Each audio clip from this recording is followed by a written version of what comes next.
பொறுப்பேற்றுக் கொண்டிருக்கும் வைத்திய கலாநிதி முல்லை அம்மையார் அவர்களுக்கும், பிறவி அறிவர்கள் மற்றும் மாணவ மன்ற காப்பாளர்கள், விரிவுரையாளர்கள், கல்விசாரா உத்தியோகத்தர்கள், என் சக ஆசிரியர் மாணவர்கள் அனைவருக்கும் என்னுடைய காலை வணக்கத்தை தெரிவித்துக் கொண்டு, இன்றைய புதன்கிழமை ஒன்று கூடலானது எதிர்வரும் 21ஆம் தேதி கொண்டாட இருக்கும் உலக தாய்மொழி தினத்தை மையப்படுத்தியதாக அமைந்துள்ளது.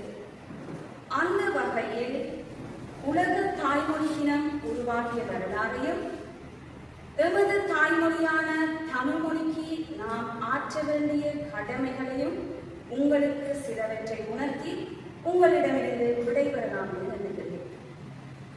இந்தியாவிலிருந்து பிரிந்து உருவாகிய பங்களாதேசத்தில், அதாவது கிழக்கு பாகிஸ்தானில் வங்க மொழி பேசும் மக்கள் அதிகம் காணப்பட்டார்கள்.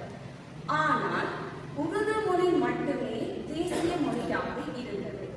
இதனால் வங்க மொழி பேசும் மக்கள் தமது வங்க மொழியையும் தேசிய மொழியாக்கப்பட வேண்டும் என்பதற்காக பல்கலைக்கழக மாணவர்கள் உட்பட பலர் போராட்டத்தில் ஈடுபட்டனர். இந்த போராட்டத்தில் போலீசாரின் துப்பாக்கிச் சூட்டின் காரணமாக 4 பல்கலைக்கழக மாணவர்கள் உயிர் ஈந்தனர். இது நடந்தது 1952ஆம் ஆண்டு மாசி மாதம் 21ஆம் தேதி ஆகும்.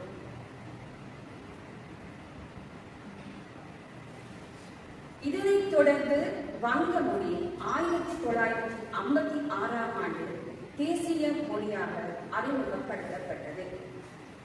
அவ்வகையில் அவர்கள் உயிரிழந்த அந்த தினத்திலே உலக தாய்மொழி தினமாக கொண்டாடப்பட வேண்டும் என்று வங்கதேச அறிஞர் ரபீக்குல் இஸ்லாம் என்பவர் வேண்டுகோளுக்கு இணங்க ஐநா சபையின் யுனெஸ்கோ அமைப்பு 1999ஆம் ஆண்டு முதல் அனைத்து மக்களின் தமிழ் மொழி உரிமையையும் பாதுகாக்கும் வகையில் இந்த தினத்தை உலக தாய்மொழி தினமாக பிரகடனம் படுத்தியுள்ளது. இதுவே தாய்மொழி தினம் உருவாகிய வரலாறு. ஆகவே நாம் இன்று கொண்டாடி கொண்டிருக்கிறதான இந்த தாய்மொழி தினமானது வெறும் அடையாளத்தின் கருவி அல்ல, மாறாக அது ஒரு இனத்தின் அடையாளம், ஒரு வரலாற்றின் ஆளுமையுமாகும். ஒரு மனிதன் எத்தனை மொழிகளை கற்றாலும் அவனது அழுகையிலும் சிரிப்பிலும் சிந்தனையிலும் கனவிலும் வெளிப்படுவது அவனது தாய்மொழி மட்டுமே. இதனையே அப்துல் கலாம் ஆரம்ப கல்வியை தாய்மொழியில் கற்க வேண்டும் என்று கூறியுள்ளார். எமது தாய்மொழி எம் தாயை போன்றது. பிற மொழிகளில் நாம் கற்பது எம் அறிவைத்தான் வளர்க்கும். ஆனால் தாய்மொழியில் கற்பது எம் ஆன்மாவையை வெளிப்படுத்தும். ஒரு குழந்தை தனது தாய்மொழியில் கற்கும் போதுதான் அவனது சிந்தனையாற்றல், படைப்பு திறனாற்றல் முழுமையாக வளர்ச்சி அடைகின்றது. நாம் சுவாசிக்கும் காற்று எப்படி எமது உடலுக்கு உயிரோ அது போலவே எமது தாய்மொழியில் எம் சிந்தனைக்கு உயிராகும். ஆகவே தாய்மொழி கண்ணீர் போன்றது, பிற மொழிகள் கண்ணாடி போன்றது. கண்ணாடிக்காக எமது கண்ணை நாம் இழந்துவிட முடியாது. ஆகவே இன்றைய உலக தாய்மொழி தினத்தை கொண்டாடி கொண்டிருக்கும் நாம் பின்வரும் உறுதிமொழிகளை நாம் எடுத்துக் கொள்ள வேண்டும். அந்த வகையில் முதலாவதாக எமது தாய்மொழியான தமிழ் மொழியை எழுதவும், பேசவும், வாசிக்கவும் இளம் சமுதாயத்தினருக்கு கடத்தி செல்ல வேண்டும். இரண்டாவதாக பிற மொழி கலப்பின்றி தூய தமிழில் பேசுவதற்கு நாம் முயற்சிக்க வேண்டும். மூன்றாவதாக எமது பிள்ளைகளுக்கு பெயர் சூட்டும் போது தூய மொழியில் தமிழ் மொழியில் பெயர்களை வைக்க வேண்டும். நான்காவது, நாம் பயன்படுத்தும் தமிழை இயன்றவரை பிழையின்றி பயன்படுத்த வேண்டும்.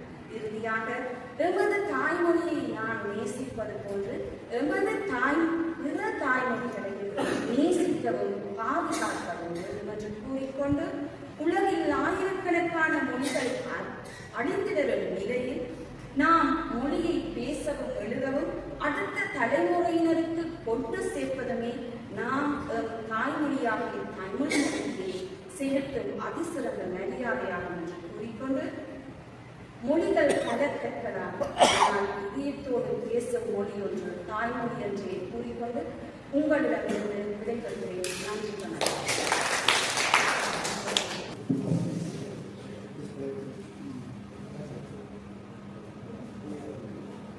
உலக மொழிகளினுடைய தாய்மொழியாக விளங்குகிற எங்களுடைய தாய்மொழி தமிழ் மொழியை வழங்கிக் கொண்டு கலாசாலையினுடைய மதிப்பார்ந்த அதிபர்களே மற்றும் இன்றைய தினம் இங்கே அதிதி பேச்சாளராக குறிப்பாக இந்த தாய்மொழி தினத்திலே ஏற்கனவே அவர்கள் வெளியிட்டிருக்கக்கூடிய 46,000 தூய தமிழ் சொற்கள் கொண்ட அந்த நூல் குறித்த ஒரு அறிமுகத்தை இங்கே வழங்குவதற்காக வருகை தந்திருக்கக்கூடிய வைத்திய கலாநிதி மந்திகை ஆதார வைத்தியசாலையினுடைய வைத்திய அதிகாரியாகவும் பணியாற்றுகின்ற மதிப்பார்ந்த திருமதி முல்லை பரமேஸ்வரன் அவர்களே, கலாசாலையினுடைய பிரதி அதிபர்களே, மாணவர் மன்ற காப்பாளர்களே, விரிவுரையாளர்களே, கற்பித்தல் சாரா உத்தியோகத்தர்களே, ஆசிரியர் மாணவர்களே, அவரோடு இணைந்து இங்கே வருகை தந்திருக்கக்கூடிய அந்த செயற்பாட்டில் இணைந்திருக்கக்கூடிய நண்பர் மயூரன் அவர்களே, உங்கள் அனைவருக்கும் முதற்கண் என்னுடைய பணிவான வணக்கங்களை தெரிவித்துக் கொள்கின்றோம். அந்த வகையிலே எதிர்வருகின்ற 21ஆம் தேதி உலக தாய்மொழி தினம் ஆண்டுதோறும் கொண்டாடப்பட்டுக் கொண்டிருக்கின்றது. கலாசாலை அதிபர்களுடைய முன் அனுமதியை பெற்று இவ்வாண்டு இந்த தினத்தை கொண்டாடுகின்ற வகையிலே இந்த விடயத்தை இங்கே அறிமுகம் செய்யலாமா என்று அவரை கேட்ட வேளை அதை மனம் வந்து அவர் உங்களுக்கு இந்த அனுமதியை வழங்கியிருக்கின்றார். அந்த வகையில் தான் இவ்வாண்டு தாய்மொழி தினம் என்பது சனிக்கிழமை வருவதனால் முன்கூட்டிய வகையில் இன்றைய தினம் இந்த புதன் ஒன்று கூடலை நாங்கள் தாய்மொழி தினம் சார்ந்த ஒன்று கூடலாக இங்கே அமைத்திருக்கின்றோம். அந்த வகையிலே தான் இன்றைய விருந்தினர் அவர்கள் முல்லை பரமேஸ்வரன் அவர்கள், திருமதி டாக்டர் முல்லை என்று சொன்னால் அவருடைய அந்த பணி என்பது மிக மகத்தான ஒன்று. அதற்கு அப்பால் அவருக்கான அடையாளம் என்பது பண்டிதர் பரந்தாமன் அவர்களினுடைய மகள் என்று சொல்லுகிற அந்த அடையாளம் தான் அவரை இன்றைக்கு எங்களிடம் இங்கே கொண்டு வந்து சேர்த்திருக்கிறது என்று சொல்லலாம். குறிப்பாக புலோலி மண்ணிலே தோன்றிய பண்டிதர் பரந்தாமன் ஐயா அவர்கள் இன்றைக்கு எங்களோடு இல்லை. ஆனால் அவர் வாழ்ந்த காலத்திலே எங்களுடைய மண் சார்ந்த பல்வேறுபட்ட பணிகளுக்காக அவர் தன்னுடைய வாழ்வையை அர்ப்பணித்து உழைத்துக் கொண்ட ஒருவர். அவராலே இயற்றப்பட்ட பாடல்களாக இருக்கலாம், அவர் எங்களுக்கு தந்துவிட்டு போன நூல்களாக இருக்கலாம், குறிப்பாக தூய தமிழ் சொற்கள் என்று இன்றைக்கு நாங்கள் மீளவும் சிந்திக்கக்கூடியதாக இருக்கிற ஒரு காலத்திலே நாங்கள் உந்துருளி, ஈருருளி, மகளூர்ந்து, வெதுப்பகம் என்றெல்லாம் இந்த சொற்களை உருவாக்கி எங்களுடைய மண்ணை அலங்கரித்திருந்தோம். அந்த வகையான சிந்தனைகளுக்கான மூல ஊற்றாக விளங்கியவர் பண்டிதர் பரந்தாமன் ஐயா அவர்கள். அவர் தென்புலோலி புத்தளை மண்ணை சேர்ந்தவர், கந்தமுருகேஸ்வரரிடம் கல்வி கற்ற சிறப்புக்குரியவர். அவர் தன்னுடைய பிள்ளைகளுக்கு பெயர் வைக்கிற போது கூட தூய தமிழிலேதான் அந்த பெயர்களை இட்டார். இங்கே வருகை தந்திருப்பவர் முல்லை, அவருடைய மற்றொரு மகளுக்கு பேர் பொன்முடி, இன்னும் ஒரு மகனுக்கு பேர் புலவன், மறைந்து போயிருக்கிற இன்னும் ஒரு நினைவுகளாக வாழ்கிற மகனுக்கு பேர் அந்தணன் என்று சொல்லி தன்னுடைய பிள்ளைகளுக்கே தூய தமிழிலே பெயர் வைத்து வாழ்ந்துவிட்டு போன ஒருவர். ஒரு காலத்திலே தமிழ் வளர்ச்சி கழகத்தின் ஊடாக இந்த தூய தமிழ் சொற்களை ஒன்று திரட்டி ஒரு அகராதி வடிவத்திலே தூய தமிழ் பெயர் சொற்களாக, குறிப்பாக ஆட்பெயர் சொற்களாக அவை அநேகமாக இருந்தன. அவற்றினுடைய ஒரு முயற்சி அவர் அன்றே செய்திருந்தார். இன்றைக்கு அவர் இல்லாத நிலையிலும் கூட அந்த முயற்சியை காலத்தை கருத்திலே கொண்டு அவருடைய மகள் பொருட்படுத்தி இன்றைக்கு அந்த முயற்சியை அவர் இணையதளத்துக்கு கூடாக வந்து அந்த முயற்சியை முன்னெடுத்துக் கொண்டிருக்கிற சிறப்பை நாங்கள் பார்க்கிறோம். குட்டளை மகா வித்தியாலயத்திலே ஆரம்ப கல்வியை கற்று, மெதரிஸ்த பெண்கள் உயர்தர பாடசாலையிலே கல்வி கற்று, யாழ்ப்பாண பல்கலைக்கழகத்தினுடைய மருத்துவ பீடத்துக்கு தெரிவாகி, குறிப்பாக அங்கே சிறுவர் உள நோயியல் என்ற துறையிலே அவர் ஒரு சைக்கியாட்ரிக், அதாவது சிறுவர் உள நோயியல் துறை சார்ந்த ஒரு மருத்துவ நிபுணராக இருந்தாலும் இன்றைக்கு அவர் ஒரு பொது மருத்துவ நிபுணராகவும் பணியாற்றுகிற சிறப்பை நாங்கள் பார்க்கிறோம். அந்த வகையிலே சிறுவர் மருத்துவ உள நோயியல் துறையிலே கொழும்பு பல்கலைக்கழகத்திலே போஸ்ட் கிராஜுவேட் டிப்ளோமா போன்ற பட்டங்களையும் பெற்று கிட்டத்தட்ட 2000 ஆண்டிலிருந்து 25 ஆண்டுகளுக்கு மேற்பட்ட வேலை அனுபவத்தை கொண்டு விளங்குகின்ற ஒரு மூத்த வைத்தியராக அவர் இங்கே இருக்கின்றார். தன்னுடைய தந்தையினுடைய வழித்தடத்திலே அவருக்கு ஏற்பட்ட அனுப்புணர்வுகளும் ஜெர்மனி, சுவிஸ் போன்ற நாடுகளுக்கு சென்று பெற்றுக் கொண்ட அனுபவங்களும் தான் அவரை இந்த துறையிலே இன்றைக்கு இணைத்திருக்கிறது. அந்த வகையிலே தான் அவரை நாங்கள் இன்றைய தினம் இந்த தாய்மொழி தினத்திலே எங்கள் மண்ணிலே எங்களுடைய தாய்மொழியை வேடுகின்ற வகையிலே, குறிப்பாக ஆட்களுக்கு, அதாவது பிறக்கிற பிள்ளைகளுக்கு பெயர் வைக்கிற போதெல்லாம் தூய தமிழிலே நாங்கள் பெயர் வைப்போமாக இருந்தால் அதனூடாக எங்கள் மொழியை நிலைபெறாக வாழ வைக்க முடியும். இந்த தாய்மொழி தினத்தை ஐக்கிய நாடுகள் சபை கொண்டாடுகிற போது ஒவ்வொரு ஆண்டும் ஒவ்வொரு கருப்பொருள்களை முன்வைக்கிறார்கள். இந்த ஆண்டு முன்வைக்கப்பட்டிருக்கிற கருப்பொருள் கூட அதாவது மரபுரிமை சார்ந்த அடையாளமாக தாய்மொழியை அடுத்த தலைமுறையிடம் கொண்டு சேர்த்தல், தாய்மொழியையும் அதனுடைய பண்பாட்டு விடயங்களையும் அடுத்த தலைமுறையிடம் கொண்டு சேர்த்தல் என்பதுதான் இன்றைக்கு தரப்பட்டிருக்கிற கருப்பொருள். அதற்கு இன்றைய இந்த நிகழ்வு பொருத்தமாக அமைகிறது. அந்த வகையிலே இந்த அகராதி முயற்சியை அவர் தன்னுடைய தந்தை வழியிலே தொடங்கி இன்றைக்கு மீளவும் என்னுடைய சமூகத்துக்கு வழங்குகிற முயற்சிகளில் ஈடுபட்டிருக்கின்றார். அவரோடு இணைந்து ஒரு அணியாக பலர் வேலை செய்து கொண்டிருக்கின்றார்கள். வெற்றியரசன் அவர்கள் அவரோடு இணைந்து பணியாற்றி கொண்டிருக்கிறார். இங்கே இருக்கிற நண்பர் மயூரன் அவர்கள் என்று சொல்லி ஒரு குழு வேலையாகும். அதே நேரம் பண்டிதர் கலந்தாமன் ஐயா கண்ட நினைவை, அந்த கனவை தொடர்ந்து இந்த மண்ணுக்கு தர வேண்டும் என்ற முனைப்போடும் ஒரு வைத்திய கலாநிதி என்ற வேலை பழுக்களுக்கு அப்பாலும் மொழி மீது கொண்ட பற்றினால் அவர் ஆற்றிக் கொண்டிருக்கிற இந்த பணியைக்கு மதிப்பளித்து அவரை அறிமுகம் செய்ய கிடைத்த இந்த வாய்ப்புக்கு நன்றி கூறி, அவருடைய பணிக்கு எங்களால் இயன்றவரை நாங்கள் ஒரு தமிழ் விரிவுரையாளர்கள் என்ற வகையிலே தோல் கொடுப்போம் என்று கூறி இந்த நல்ல வாய்ப்புக்கு நன்றி கூறி விடைபெற்றுக் கொள்கின்றேன். நன்றி வணக்கம்.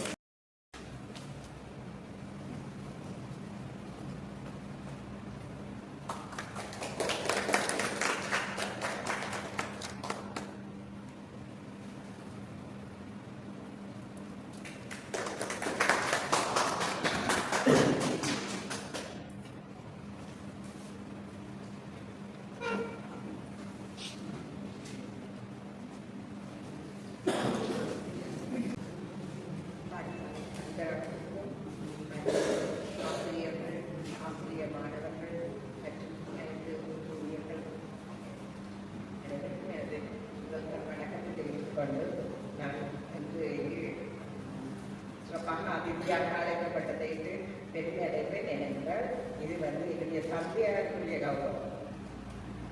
நான் வேற துறையை சேர்ந்தவர், இருந்தாலும் கப்பல் மீது கட்டுத்தரையும் கவிபாடுன்னு சொல்லுவாங்க. அந்த மாதிரி எனக்கும் தமிழ் நான் பிறந்ததிலிருந்து கேட்டு வளர்ந்த மொழி. அது என்னுடைய தந்தையார் பண்டிதராக இருந்தனால அதில் பரிணாமத்தை முகவர்கள் அனைவரோடையும் கலந்து கொண்டிருப்பார். அப்போ அது ஒவ்வொன்றை பற்றியும் என்னால் உணர்ந்து அது என்னுடைய ஆன்மாவாகி இன்னைக்கு இந்த வேலையில் இருக்கிறேன்னு சொன்னால் அது அவருக்கு நான் கொடுக்க வேண்டிய சந்தர்ப்பம் என்று நினைக்கின்றேன். அந்த வகையில் குறிப்பாக தமிழ் மொழியை பற்றி நாங்கள் தமிழ் என்றோம். அது தமிழில் விளவு மிகச் சிறப்பானது. நான் நிறைய நீங்கள் எல்லாமே பார்த்துருக்கீங்க. மிக உன்னதமான மொழி, அதாவது செம்மொழி தரத்தை கொண்ட மொழிகளில் தமிழ் மொழி இந்த ஆதிக்கம் மிக இருக்கிற எல்லா மொழிகள்லையும் மிக முன்பான மொழி. அது மட்டுமல்ல, இந்த மொழி நிறைய லக்கியம் தரம் வாய்ந்த இதை அடைந்தது மிக, அதாவது காலங்கள் கணக்கிடப்பட முடியாத அளவு தொன்மையானது என்று காலக்கணக்கீடுகளின் மூலம் அறிந்து கொள்கிறோம். இன்னைக்கு வரலாறுகள் எல்லாம் மாறிக்கொண்டிருக்கின்றன. நாங்கள் படித்த மொஹஞ்சதாரோ ஹரப்பாதான் நாகரிகத்தின் வரலாறு என்று படிக்கப்பட்ட வரலாறு புத்தகம் இன்னைக்கு புத்தகம் அப்படித்தான் போகுதுன்னு நினைக்கிறேன். ஆனால் மிக அந்த காலத்துல அது கீழடி நாகரிகம் அதை விட முற்பானது என்ற இதுக்கு மாற்றமடைந்தது. அப்ப அவ்வளவு தூரம் எங்களுடைய மொழி, குறிப்பாக தமிழ் மொழி பணிகள் யுனெஸ்கோ இந்த இது தெரியும் உங்களுக்கு, உலக அமைய நாடுகள்ல மிகப்பெரிய அமையம் யுனைடெட் நேஷன்ஸ் கண்ட்ரி. அதுல யுனெஸ்கோ அந்த பிரிவு முக்கியமாக கல்வி, விஞ்ஞானம், கல்ச்சர், அதாவது மூன்றுக்கும் சம பங்களிப்பு வழி கொடுத்து அதை வளர்க்க வர்றதுல பெரும்பங்காற்றுடன் இருக்கிறார். அந்த நிறுவனம் வந்து இன்னைக்கு உலக வந்து தமிழ் மொழியை செம்மொழியாக அங்கீகரித்து ஆட்சிப்படுத்தலுக்கு உட்படுத்தப்பட்டிருக்கிறது. அந்த வகையில வந்து சொல்லியிருந்தார்கள் 7000 மொழிகள் இருக்கின்றன. மொழியின் பண்பு என்பது உணர்வுகள், தேவைகள் எல்லாவற்றையும் இடையோருடன் இணைந்து பகிர்ந்து கொள்வதற்கான மிகப்பெரிய ஊடகம். சொல்வார்கள் மனித கண்டுபிடிப்புகள்ல மிகப்பெரிய கண்டுபிடிப்பு மொழி என்று. அந்த ஊடகமாக இருக்கிற அந்த மொழிக்கு 2 பண்பு இருக்கு. ஒன்று சேர்த்து வைத்திருத்தல், பிரித்து வைத்திருத்தல். மொழி வந்து ஒரே மொழியாக பேசுகிறவர்கள் ஒரு இனமாக அடையாளப்படுத்துகிறார்கள். அதே நேரத்தில் வேற்று மொழிகளை பேசுகிறவர் வேறு இனமாக அடையாளப்படுத்தப்பட்டிருக்கிறார். ஆகவே மொழிக்கு 2 பண்பும் சமனாக இருக்கின்றது. சேர்த்திருக்கிறது. அந்த வகையில குறிப்பா வந்து தமிழ் மொழி செம்மொழி ஆகிய வரலாறுல வந்து அது நாங்கள் தெரியும் கல் தோன்றி மண் தோன்ற காலத்தை முன் தோன்றிய மூத்த, அதாவது கல் மண்ணாக மாறுறது தான் பூமி உருவாகினது. அந்த உருவாக்கத்திலேயே தமிழ் குடியும் வாழ்ந்திருக்கு என்று சொல்லி ஒரு கவிஞர் பாடுகிறார். சொன்னா வரலாறு கூட தமிழ் பதப்படி வரலாற்றை கூட அதை கொண்டு பாதிச்சிருக்கிறது. ஒரு செம்மொழிக்கு வந்து முக்கிய பண்புகளாக நாங்க பார்க்கிற விஷயங்கள் வந்து தொன்மை.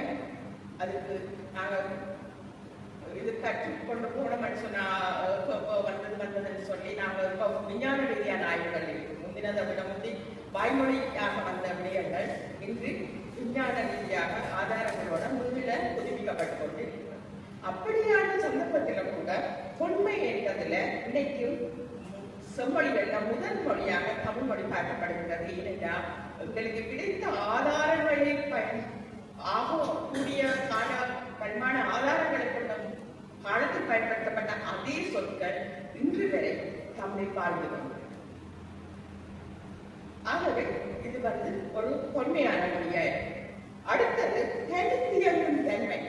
தமிழ் மொழியில வந்து எங்களுக்கு வேறு மொழி தேவையில்லை. தமிழ் மொழியாலே நாங்கள் எல்லா விதமான விடயங்களையும் வெளிப்படுத்த முடியும். போதுமான சொற்கள், போதுமான கருத்தியல்கள் கொண்ட மொழியாக காணப்பட்டதுனால அது செம்மொழியாக காணப்பட்டது. அடுத்தது சிறந்த இலக்கியங்கள். தமிழ் மொழியில சொல்லப்பட்ட இலக்கியங்கள் மாதிரி வேறு எந்த மொழியிலேயும் பல இலக்கியங்களும் இல்லை. அதே நேரத்தில் இலக்கியங்கள் சொல்கின்ற வாழ்வியல்கள் வந்து எல்லா விஞ்ஞானத்தையும் எல்லா இதையையும் பண்பாட்டையும் வாழ்வியல் ஒழுக்கங்களையும் மிக தெளிவாக தமிழ் எங்களுக்கு கூறியிருக்கிறது. சிறப்பாக வந்து நாங்கள் தொல்காப்பியம் தான் எங்களுக்கு முதல் கிடைச்ச இலக்கண நூல். அதிலேயே தொல்காப்பியம் அரங்கேற்றப்பட்டது, நூல் வெளியிடப்பட்டது என்பது செய்தி இருக்கு. அதை விட அந்த நூல் வந்து தொல்காப்பியம் சொல்லதிகாரம்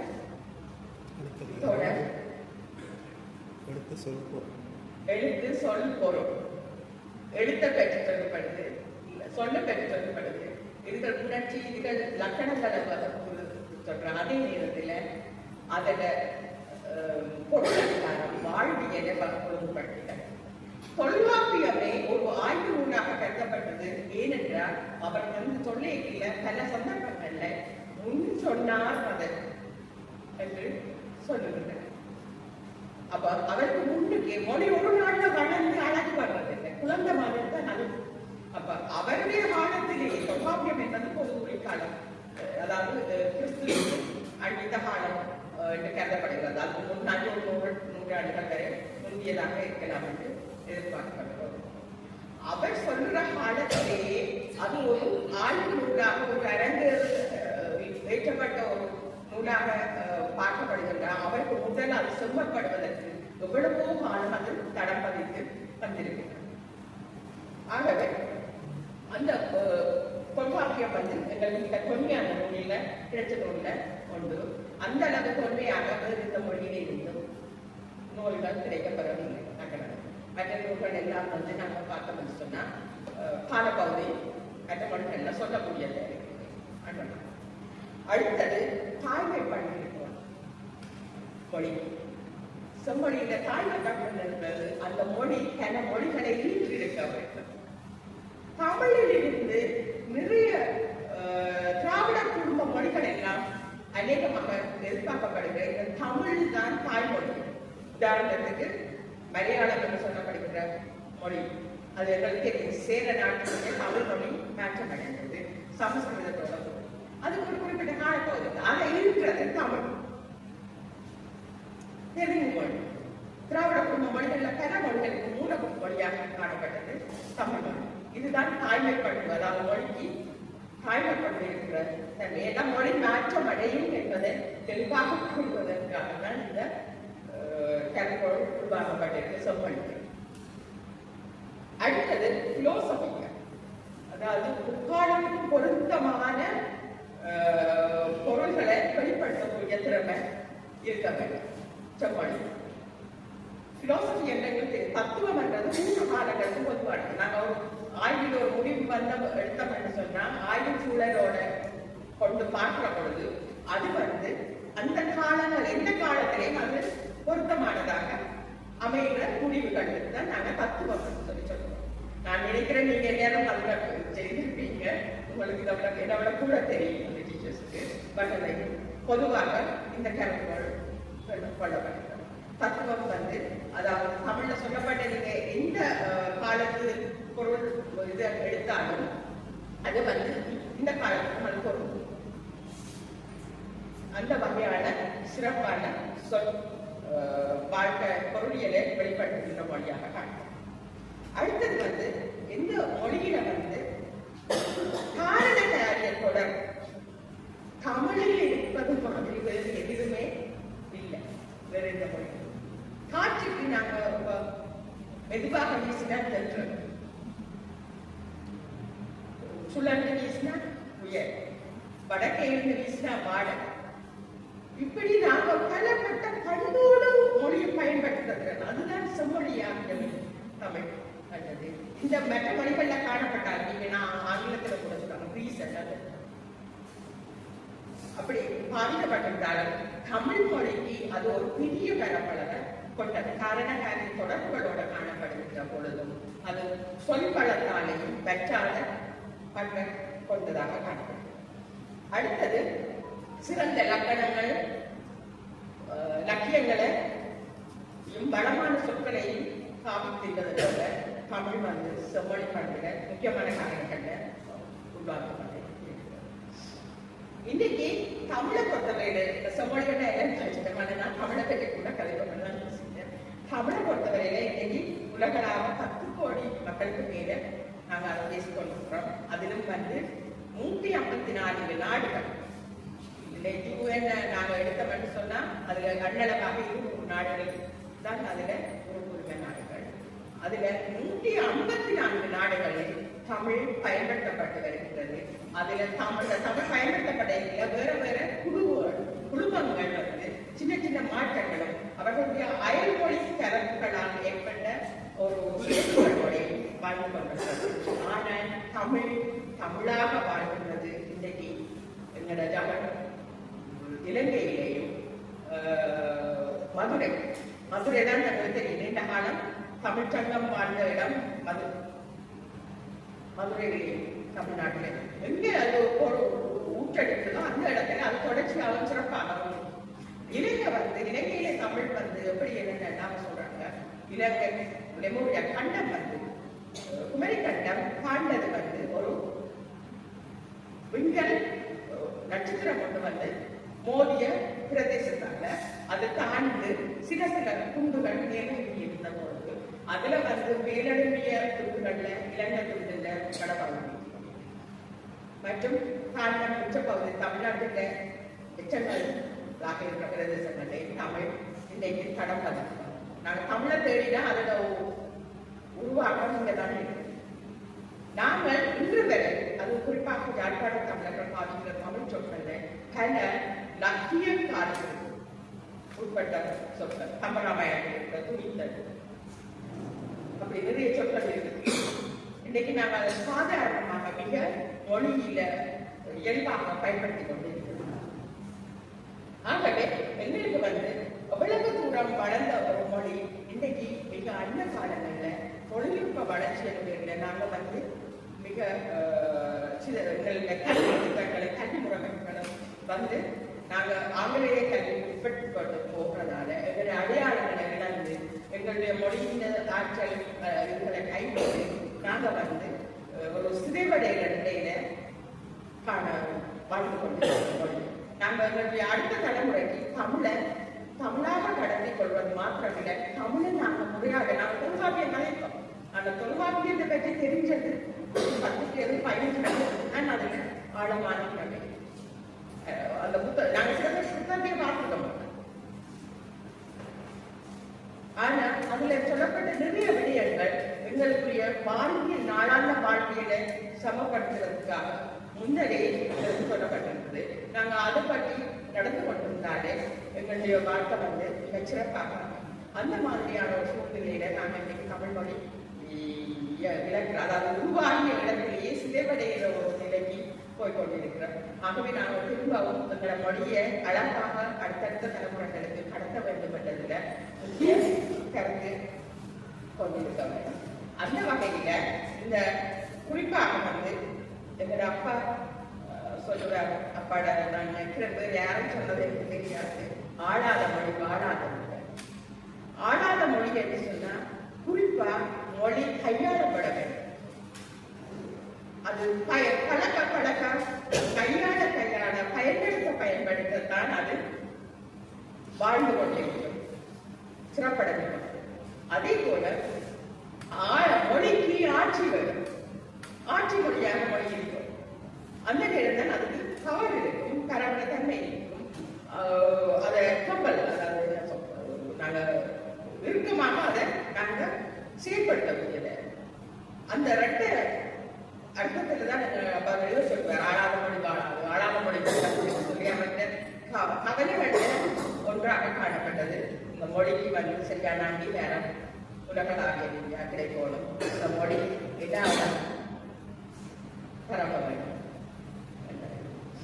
அந்த அர்த்தத்துல தான் அவர் வந்து தமிழ் பண்டிதராக காணப்பட்டதுனால குறிப்பா வந்து மொழி சிதைவடைந்து கொண்டு போகுது. பிள்ளைகளுக்கு பேரிடல் மேல பேரிடல் எங்களுக்கு தெரியும். நாங்க வந்து பேரிடையில வந்து எங்களை மொழியில உள்ள இனிமையான வெள்ளக்காரன் 19 வைப்பான் பேர். அவன் 19 பேர் வச்சா அதுக்கு ஒரு அர்த்தம் இருக்கு. அவன் நம்ம ஒரு இனிய பறவைக்கு பேர்.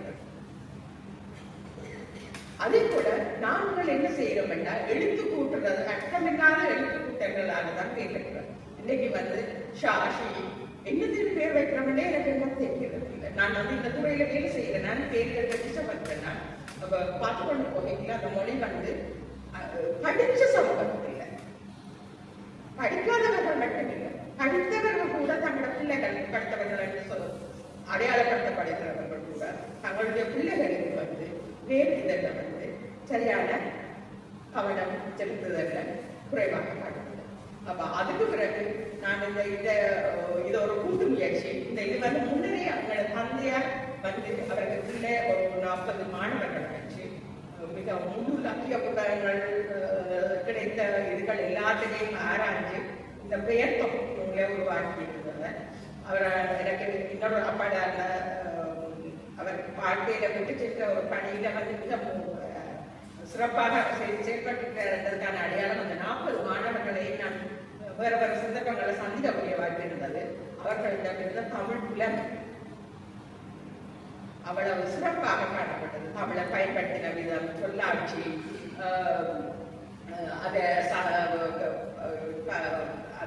அவர்களால இன்னைக்கும் வகையிலான வரவு கவிதைகள் கூட சிறப்பாக எளிமையாக சொல்லக்கூடிய அளவில் வளர்ந்திருந்தார்கள். அந்த ஒரு பெரிய பணி ஒன்றை செய்திருக்கிறார். அந்த சந்தோஷம். அந்த மாணவர்கள் இந்த உருவாக்கத்திலேயே பெரிய பங்காற்றினார்கள். இந்த ஒரு நாள்ல வேற 46,000 சொற்களை தேடி எடுத்து அதோட பொருளோட பார்த்து நினைக்கிறதுன்றது பெரிய வேலை. ஒவ்வொரு பிள்ளைகளுக்கும் ஒவ்வொரு இதை கொடுத்து ஒவ்வொரு பிள்ளைகளும் ஒவ்வொரு புத்தகத்தை பொருட்படுத்தி வாசிச்சு அதுல இதெடுத்து பிறகு தந்தையாருக்கு முந்தியே அவருடைய ஒரு அனுபவம் வந்து அகராதி தவிர்த்திருந்தார். கொழும்பு பல்கலைக்கழகம் ஒரு அகராதி செய்த பொழுது அவர் இளைஞனாக இந்த பண்டிதர்கள் முடிச்சு போயிருந்தவர். 1926 போயிருந்தார். அந்த அகராதி ஒரு அனுபவம் இருந்தது. அதை வச்சுக்கொண்டு மிக குறுகிய காலத்தில் தான் அந்த காலத்தில் சிறப்பாக மாணவர்களை பயன்படுத்தி செய்து முடிச்சிருந்தனர். ஆனால் பிறகு இது வந்து முழுமையாக அமல்படுத்த முடியல, நம்ம போயிட்டு இருந்தது. அப்போ அது வந்து தமிழமுதம் என்ற குழுவால நாங்கள் வந்து திருப்பி மீள்பதிவு செய்து அதை வந்து இன்றைக்கு தமிழ் பேரிடர் என்ற இதுக்காக நாங்கள் வந்து எல்லாருக்கும் கையளித்து கொண்டிருக்கிறோம். இதுல வந்து 46,000 தமிழ் சொற்கள் இருக்கின்றன, தமிழ் பெயர்கள் இருக்கின்றன, ஆண் பெயர் பெண் பெயர் எல்லாம் இருக்கிறது. இதுகளுக்கு அர்த்தம் இருந்தாலும் அர்த்தங்கள் இதனாலும் ஒரு அடுத்தடுத்த பதிப்புகள் இருக்கிறது வந்து நாங்கள் இதில் இருந்து இன்னொரு படி கூடி கூட வகுப்பு மாதிரி உருவாக்க முயற்சி செய்கிறோம். அதில் பல அறிஞர்கள் பங்களிப்பை எதிர்பார்க்கிறோம். ஆனால் இந்த நூல் வந்து தமிழ் பெயர் தொகுப்பு இருக்கிறதுனால இதில் வந்து நீங்கள் அனைவரும் வந்து பிள்ளைகளை சந்திக்கிறவர்கள், அடுத்தடுத்த தலைமுறைகளுக்கு வழிகாட்டிகளாக வாழ்கிறவர்கள். ஆகவே இந்த தமிழ் பேரிட அவசியத்தையும் அதை வந்து ஊக்குவிக்கிறது நீங்க முன்னாடி பேசுகிற நம்பிக்கையோட இந்த புத்தகத்தின் ஒரு பிரதியை நான் இந்த ஆசிரியர் கலாசார நூலகத்துக்கு வந்து அதிபரிடம் கையளிக்கலாம் நினைக்கிறேன்.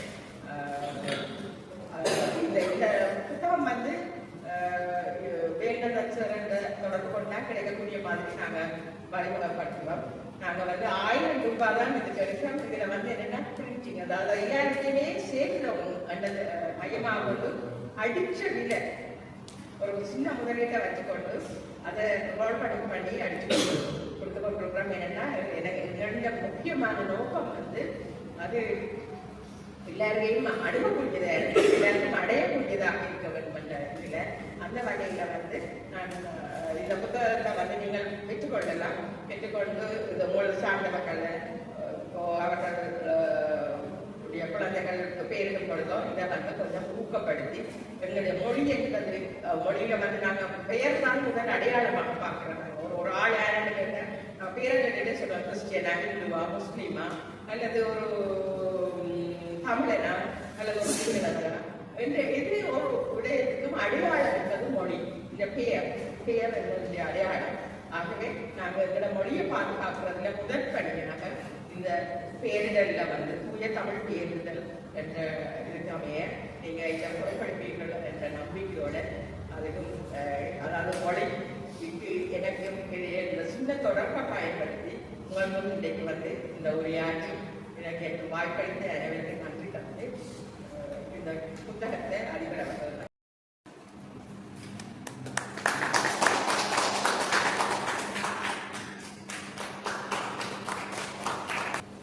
எத்தனையோ மொழிகள் உலகத்தில் இருந்தாலும் நம் அன்னையுடைய தாய்மொழிக்கு ஈடு இணை இல்லை என்பது நிதர்சனமான உண்மை. செம்மொழியான தமிழ் மொழி பற்றிய தனது அழகிய உரையை நிகழ்த்தி சென்ற அறிவி பேச்சாளர்களுக்கு நன்றியை கூறிக்கொண்டு தொடர்ந்து அதிபரர்களின் உரையிடவர். யோகலிங்கேஸ்வர பெருமானிகளுக்கு இன்றைய தாய்மொழி நாள் நிகழ்ச்சிக்கு முதன்மை பேச்சாளராக வருகை தந்த வைத்திய கலாநிதி முல்லை அவர்களே, எங்கள் கலாசாலையினுடைய திகதி முதல்வர்களே, மாணவர்களுடைய காப்பாளர்களே, திரு மயூர் அவர்களே, இங்கே கூடியிருக்கிற விரிவுரையாளர்களே, அன்பான ஆசிரியர் மாணவர்களே, அனைவருக்கும் என்னுடைய கனிவான வணக்கத்தை தெரிவித்துள்ளேன். தாய்மொழி நாள் என்கின்ற பொழுது எங்களுடைய ஒரு சந்தோஷம் அல்லது மன எழுச்சி ஏற்படுவது இயல்பாகும். ஒவ்வொருவருக்கும் தன் தன் தாய்மொழி பெருமைக்குரியது, மகிழ்ச்சிக்குரியது. தாய்மொழியினுடைய பெருமை குறித்து பல்வேறு கவிஞர்கள் பல்வேறு பாடல்களை எங்களுக்கு தந்திருக்கிறார்கள். பாரதிதாசனுக்கு ஒரு பாடல் இருக்கிறது. பலாப்பழத்திற்குள்ளே இருக்கிற சுளை எவ்வளவுக்கு இனிமையானதோ அது மனதிற்கு சந்தோஷத்தை தரக்கூடிய கனியிட ஏறிய சுளையும் முற்றல் களையிட ஏறிய சாரம். கடை என்றால் கரும்பு. கரும்பினுடைய சாரம் அவர்களுக்கு சந்தோஷமான கனியிட ஏறிய சுளையும் முற்றல் களையிட ஏறிய சாரம் பனிமலர் ஏறிய தேனும் காய்ச்சி பாகு இடை ஏறிய சுவையும். பால காய்ச்சினால் வார சுவை. நெனி பசு பொடியும் பாலும் தென்னை நக்கிய குளிர்வில நீரும் இனி என்பேன் எனினும் தமிழை என்னுயிர் என்பேன் கண்டீர் என பேசுகிறார். எல்லாம் சுவைதான். காய்ச்சின பாலும் சுவைதான், தேனும் சுவைதான், பலாச்சுளையும் சுவைதான், கிளம்பினுடைய சாரம் சுவைதான். இருந்தாலும் தமிழ் எங்கள் உயிர் என்று சொல்றார். அதை உணர்ந்துதான் பண்டிதர் பரந்தாமன் ஐயா உரிய நெறிமுறைகளோடு பல செயற்பாடுகளை அவர் மேற்கொண்டார். எனக்கு ஒரு மகிழ்ச்சி என்னவென்று கேட்டால், நாங்கள் இந்த கலாசாலையிலே விரிவுரையாளர்களாக வந்த ஆரம்ப காலத்திலே இங்கே பயிற்சி பெற வந்தவர்கள் பண்டிதர் ஐயாவிடம் தமிழ் கற்ற மாணவர்கள். அதனாலே நேர்ந்த விளைவு என்னவென்றால், நாங்களும் கொஞ்சம் கற்றோம். அவர்களுக்காக நாங்களும் ஆயுதத்தை தீட்டிக் கொண்டு போவோம். அந்த அறிவியல் நகரிலே இருந்த தமிழ் கல்லூரியிலே படித்தவர்கள் இப்பொழுது தமிழ் ஆசிரியர்களாக இருக்கிறார்கள். அவர்கள் பரந்தாமன் ஐயாவுடைய கனவுகளை சுமந்து செல்வார்கள் என்று நான் நினைக்கிறேன். நாட்பெயர் கையேடு மிகவும் முக்கியமானது. ஒரு இனத்தினுடைய அடையாளம் வாழ்வின்மைக்கான போராட்டம் என்பது மொழிசார் போராட்டமாகவும் அமையும். அந்த வகையில் மொழி நிலை பெற்றிருக்கின்ற பொழுதுதான் எங்களுக்கான உரிமைகள் நிலை பெற்றிருக்கிறது. தமிழ் என்கின்ற மொழியின் அடையாளம் தான் தமிழர் என்கின்ற சாதி அடையாளமாக இருக்கிறது. உலக நாடுகளிடங்களும் இதே நிலைமைதான். அந்த வகையிலே நாங்கள் தமிழ் மொழி சார்ந்த கற்றுறுதியோடு செயற்பாடுகளை முன்னெடுத்தல் சால சிறந்ததாக அமையும். தாய்மொழி நாளின் பொழுது ஒவ்வொரு தாய்மொழி நாளின் பொழுதும் நாங்கள் ஒரு உறுதியெடுப்பதை போல அல்லது உணர்வு எழுச்சி கொள்வதை போல சில சிந்தனைகளுக்குள்ளே ஆட்படுகிறோம். தமிழிலே ஒப்பமிட வேண்டும். இது ஒரு நல்ல பழக்கம். வயது போனவர்களை விட வயதிலே குறைந்த இளையோர்கள் இருக்கிறீர்கள். உங்கள் பிள்ளைகளுக்கு வழிபடுத்தக்கூடிய சந்தர்ப்பம் உங்களுக்கு இருக்கிறது. தமிழிலே ஒப்பமிட, அது ஒரு நல்ல பழக்கம். வகுப்பறைக்கு போய் தமிழிலே வணக்கம் சொல்ல. நான் என்னுடைய விதிமுறைகளின் பொழுதெல்லாம் வகுப்பறைக்கு போனால் வணக்கம் தான் சொல்கின்ற வழக்கத்தை உடையவன். அதை நீங்கள் உணர்வீர்கள். நான் பெரும்பான்மை மக்கள் பயின்ற பாடசாலை சூழலை கூட பார்த்திருக்கிறேன். அவர்கள் தங்களுடைய மொழியிலே வணக்கம் சொல்வார்கள். அதற்கு பிறகுதான் ஆங்கில ஆசிரியராக இருந்தாலும் ஆங்கிலத்தை கற்பிக்க ஆரம்பித்தார். ஆனால் எங்கள் மண்ணிலே இருக்கிற விழிப்புணர்வற்ற செயற்பாடு எப்படி இருக்கிறது என்றால், good morning students, good afternoon students போன வகுப்பில் என்ன பார்க்கிறார்கள் மிச்சம் கதை கிடைக்காமல் எங்களுடைய செயற்பாடு அமைகிறது. ஆகவே இதையெல்லாம் சிறுக சிறுக நாங்கள் வாழைப்படத்திலே ஊசி ஏற்றியதை போல தமிழ் மொழி உணர்வை ஏற்றுகிற செயற்பாடு. தமிழிலே பெயர் சூட்டுகின்ற விடயத்தை பற்றியெல்லாம் இங்கே உள்ளே அவர்கள் குறிப்பிட்டார். தமிழிலே ஒப்பமிடுதல், தமிழிலே வணக்கம் சொல்லுதல், அதே போல தமிழிலே பெயர் வைத்தல். ஆனால் இதிலே இன்னும் ஒரு துரதிருஷ்டத்தையும் சொல்ல வேண்டும். ஒரு காலத்திலே இங்கே மிகவும் ஆர்வத்தோடு பலர் தமிழ் பெயர்களை வைத்தார். எழிலன், எழிலி, குயிலன், இப்படி எத்தனையோ நல்ல நல்ல தமிழ் பெயர்கள் எங்கள் மண்ணிலே புகழ்ந்தெழுந்தல். ஆனால் அதிலே இருக்கக்கூடிய இப்பொழுது இருக்கக்கூடிய ஒரு கவலையான விடயம் என்னவென்றால், 2007-8ஆம் ஆண்டு பிறந்த பிள்ளைகள், அதாவது 2009க்கு முன்னர் மன்னிப்பரப்பிலே பிறந்த பிள்ளைகள் பல தமிழிலே பெயர் சொல்கிறார்கள். கட்டாயப்படுத்தப்பட்டார்கள் என்றும் சொல்கிறார்கள். அதை விட அவர்களுக்கு ஊக்குவிப்பு பரிசுகளை பழக்கம். ஆனால் அதிலே கணிசமாக வெளியிலே தெரியாத ஒரு செய்தி, பலர் இப்பொழுது தங்களுடைய பெயரை திருப்பி XNDC என்று மாற்றி இந்த துன்பியல் நிகழ்வு நேர்ந்து கொண்டிருக்கிறது. ஏனென்றால் எங்கள் சமூகத்திலே அப்படியே ஒரு பெயர் வைத்தவர் இளங்குமரன், அப்படி ஒரு பெயர் வைத்தவரை நாங்கள் கொஞ்சம் தரம் தாட்டி பார்க்கிற ஒரு வழக்கம் இருக்கிறதோ, அதனால் தான் அப்படி பெயரை மாற்றுகிறார்களோ. ஏனென்றால் இதற்கும் வேறு அரசியல் சார்ந்த அழுத்தங்களுக்கும் தொடர்பு இருக்காது என்று நான் உறுதியாக நம்புகிறேன். இது பெற்றோர் மத்தியிலே இருக்கக்கூடிய விழிப்புணர்வின்மையால் செய்யப்படுகின்ற விடயம்.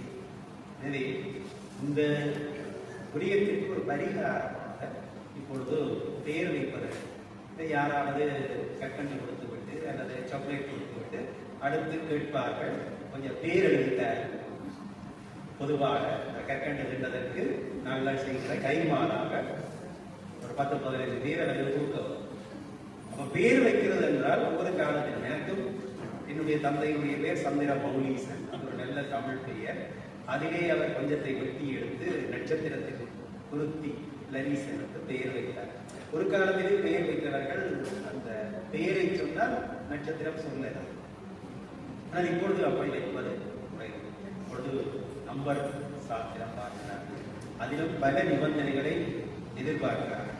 3 இடத்திலே இருக்க வரும், சொல்ல சுகமாய் இருக்க வரும், அப்படி எத்தனையோ நிபந்தனைகளை வைத்து பொருத்தமில்லாத பெயர்களை எங்கள் சமூகம் தங்களுக்கு அடையாளமாக சூட்டிக் கொண்டிருப்பதை பார்க்கிறோம். எனவே ஆசிரியர்களாகிய நாங்கள் இது குறித்த விழிப்புணர்வை அடுத்த சந்ததிக்கு கடத்தக்கூடிய வகையிலே நல்லதொரு ஆவணத்தை பண்டிதர் பரந்தாமன் ஐயா மேற்கொண்டிருக்கிறார். இப்பொழுது பரந்தாமன் ஐயாவுடைய குடும்பத்தினர் அவருடைய மாணவர்களுடைய உறுதுணையோடு, தமிழ் ஆர்வலர்களுடைய உறுதுணையோடு ஆட்பெயர் கையேடு, முன்னர் அது ஆட்பெயர் கையேடு வெளிவந்தது. அதை இப்பொழுது புதுக்கி இன்னும் பல சொற்களை சேர்த்து அதை 1000 ரூபாய் என்பது மிக குறைந்த விலை. ஏனென்றால் இப்பொழுதைய அச்சமைப்பு செலவுகளோடு ஒப்பிடுகிற பொழுது அது மிக குறைந்த பெறும்படியிலே அவர்கள் தங்களுடைய செலவை வைத்து அதை கொடுக்கிறார்கள், ஈடு செய்யும் வண்ணம் அதை கொடுக்கிறார்கள். அந்த வகையில் இந்த தாய்மொழி நாளிலே தாய்மொழி பற்றிய தமிழ்மொழி பற்றிய விழிப்புணர்வுகளை தந்தமைக்காகவும் அந்த நூலை அறிமுகம் செய்தமைக்காகவும் எங்களை அனுப்பிய டாக்டர் முல்லை அம்மா அவர்களுக்கு எங்களுடைய மனமார்ந்த நன்றி கூறி, அவரை உங்களோடு தினம் இணைத்து வைத்த இந்த தமிழ்மொழி விரிவுரையாளர் திரு வேல் நந்தகுமார் அவர்களுக்கு நன்றி கூறி, இன்றைய தினம் தாய்மொழி நாள் குறித்து நல்ல ஏற்பாடுகளை நல்ல முறையிலே இந்த ஒன்று கூட